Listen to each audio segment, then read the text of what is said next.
So Senator Markwayne Mullin of Oklahoma is not in Washington, but he works there. Senator, do you believe that Chuck Schumer actually roams Washington, D.C. by himself, just thinking totally safe?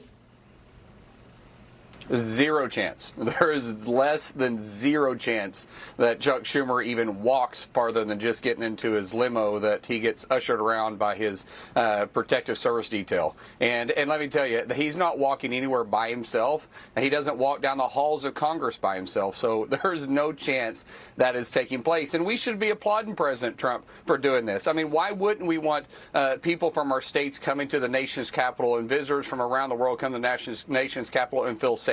And you can't. You walk the streets right now around the Capitol, it smells like you're walking into a pot farm because, I mean, it is just smells like pot everywhere. People are openly smoking. You have these mopeds running around with no license plates that just zip right in and out of traffic. You have homeless tents set up. But if you come in through Union Station, setting out front all around the fountain, there's tents set up. They literally have shut down the fountain because people are taking baths in the fountain. Why wouldn't lawmakers on both sides of the aisle want our nation's capital to be safe, and applauding President Trump, who, by the way, said this over 20 times on the campaign trail, that he was going to restore law and order in Washington, D.C. and around the country. So good on him for keeping his campaign promise. And he's going to the working class urban areas that are plagued with crime and helping them out first. And there's been a lot of positive social media reports so far. Senator, you told me something in the break that's important. When we look at the numbers and see crime going down, you want everyone to realize something about those numbers.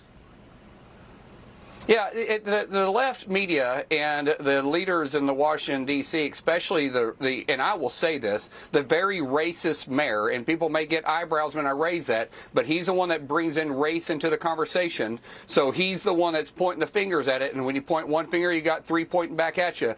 But for him to say that and flat out lie to the American people, he knows exactly what's happening. Crime is not down. The lack of prosecution is down. They don't allow the prosecuting attorneys to actually prosecute. They've taken all the felonies and they've dropped them down to dang near misdemeanors, and they don't even write the tickets on them. Violations don't even exist in Washington, D.C. Traffic laws don't hardly exist in Washington, D.C. So it's an absolute lie what they're telling the American people. They just don't enforce law and order in Washington, D.C. That's the only reason why crime is down. So Maggie Haberman, hardly a sycophant to Donald Trump, in fact, she's a big critic from the New York Times, said Democrats risk seeming out of touch when they push back on President Trump on his policing takeover. The institutions that find themselves in his crosshairs or in his focus shouldn't say they aren't really quite sure what to do, because in some cases, like this case, they know that crime is an issue. Also, two Democrats in particular, first-hand accounts with criminal behavior. You got Angie Craig of Minnesota and Henry Cuellar. Remember this. I was just coming into my place.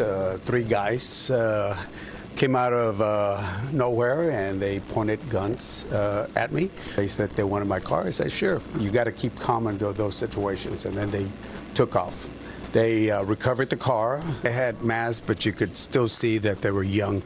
They had young folks. You know, she was a victim of crime, the Congresswoman Angie Craig. She was attacked in her apartment complex. But Henry Cuellar just attacked. It doesn't matter. Nobody is safe in the best neighborhoods a block from the White House.